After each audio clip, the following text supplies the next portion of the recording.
Occupational English Test. Practice Test 1. Listening Test.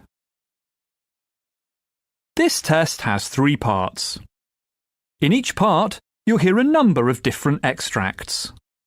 At the start of each extract, you'll hear this sound.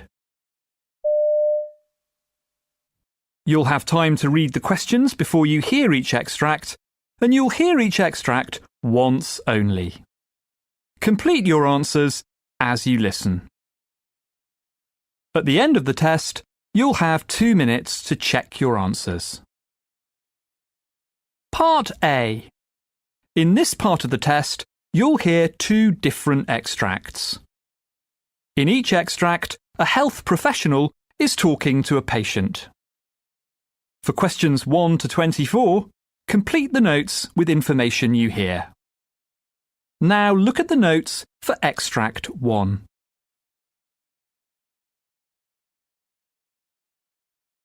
Extract 1, questions 1 to 12. You hear an obstetrician talking to a patient called Melissa Gordon.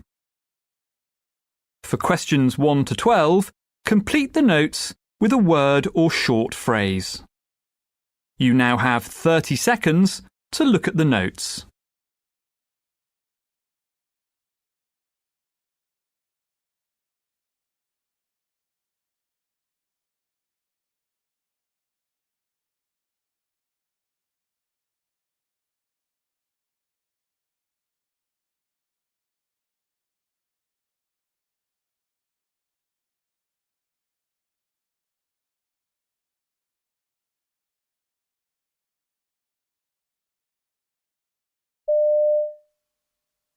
So this first meeting, Mrs. Gordon, is mainly a chance for you and I to get to know each other. I'll ask about your medical history, and this is also an opportunity for you to ask me any questions that you've got at this point. Sure.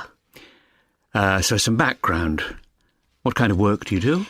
I have a job at an engineering company. I'm a computer programmer. I currently do 4 days a week, but I hope to reduce that to 3 after my maternity leave. Ah, excellent.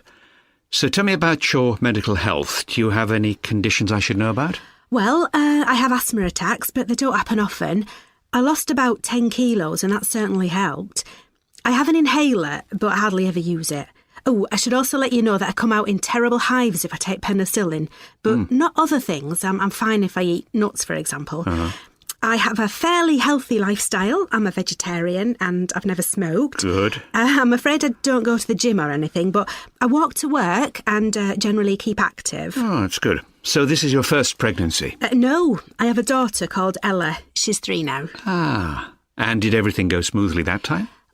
There were no major problems during the pregnancy itself, but it took me quite a time to fall pregnant the first time.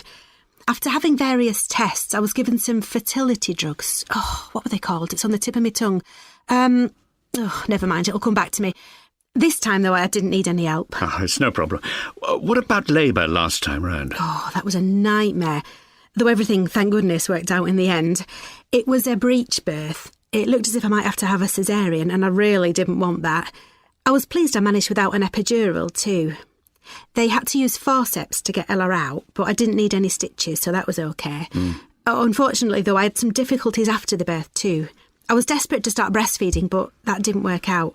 At least not until I was given some guidance by the midwife. OK. So can I ask you about the baby's father? Sure. That's my husband, Paul. There's something in his family history that I should tell you about, I think. His grandfather and father both had epilepsy, though he hasn't developed it himself. I'm not sure if that means his children have a greater chance of having it or not. Oh, also, he has a child from his first marriage, and she has Down syndrome, so he gets a bit anxious when I'm pregnant. Oh, well, that's understandable, of course. We can discuss various testing options if you like. You might want to consider amniocentesis, for example.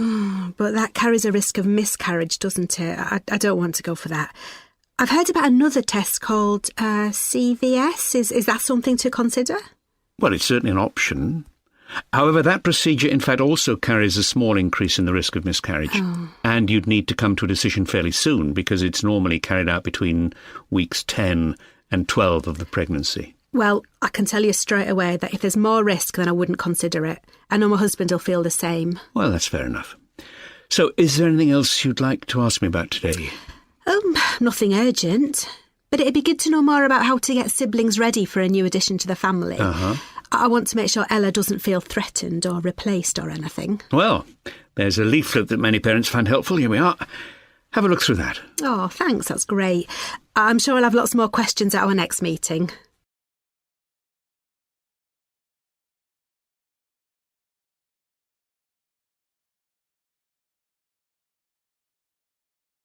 Extract 2. Questions 13 to 24. You hear a GP talking to a new patient called Mike Royce. For questions 13 to 24, complete the notes with a word or short phrase. You now have 30 seconds to look at the notes.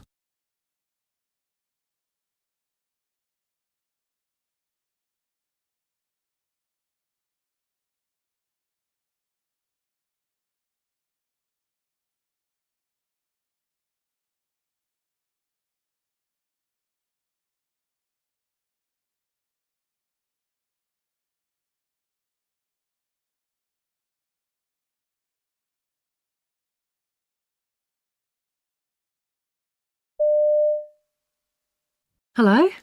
Coming in. You must be Mr. Royce. I understand that you've just signed up with the practice. Yeah, that's right, Mike Royce. I've joined this practice because my previous GP retired and he suggested I come here. Right, and I understand you've got an ongoing medical condition you're worried about? Perhaps you'd like to start by telling me about that. How did it start? Well, I suppose it started out as a really strong pain in my left knee. I think it's called the medial meniscus. Is that right? It came on whenever I tried to bend the knee more than normal. Then I tripped while climbing some stairs at work, and that seemed to make things worse. I started to get these very tender bumps all over the back of the knee. Right. They were very painful, even just lightly touching them. The doctor called them trigger points. Yeah, that's right. They're called that because pain frequently radiates out from them when touched. And how did that affect you day to day? Well, I went back to work after a week or so, but I was still having knee problems. I couldn't really squat properly or climb ladders. That's important in my job. I'm a painter, and I'm always having to get into awkward positions. Anyway, I kept going back to my old GP explaining that I still had severe pain whenever I tried to bend my knee. He gave me all these exercises to do, and I tried doing them. I really did. I made sure I did gentle stretches before I did anything more energetic, everything really. I tried resting like he told me. I used ice packs when it got sore, but nothing really worked. Right, I see. But then the doctor decided I might be suffering from tendinitis, so he sent me for some rehab work in the hospital. That actually did seem to work, at least at first. But I'm guessing not for long. Right, the problem came back. I kept telling the doctor that my knee still wasn't healed, but it was actually my physiotherapist in the hospital rather than my old GP who noticed that something was wrong with my muscles. He wouldn't say what it was, but I knew something was up. He was doing myofascial release on my hamstrings, and I was in agony. Right, so did you go back to your GP? I did, but he didn't know what I should do about it, so I left feeling completely fed up. That's one of the reasons I decided to come here. Okay. I just feel like nobody's taking this seriously. I think it's affected my life in lots of other ways too. The worry's given me insomnia, for one thing. I don't think I have actual depression, but I certainly suffer from constant anxiety about when it's going to flare up. Is there anything that you're particularly worried you might have? Well, I've researched this pain I'm getting. To be honest, I'm convinced I've got fibromyalgia.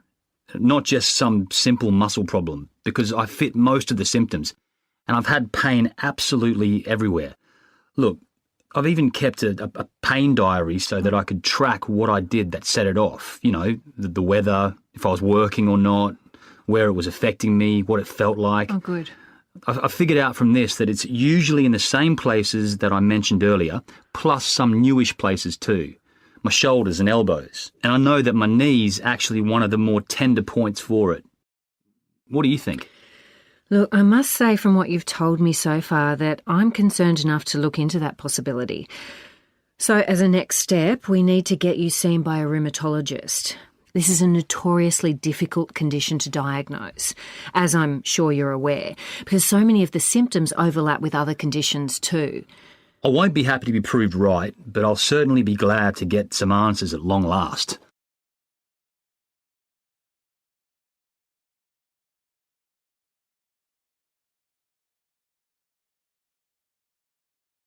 That is the end of Part A.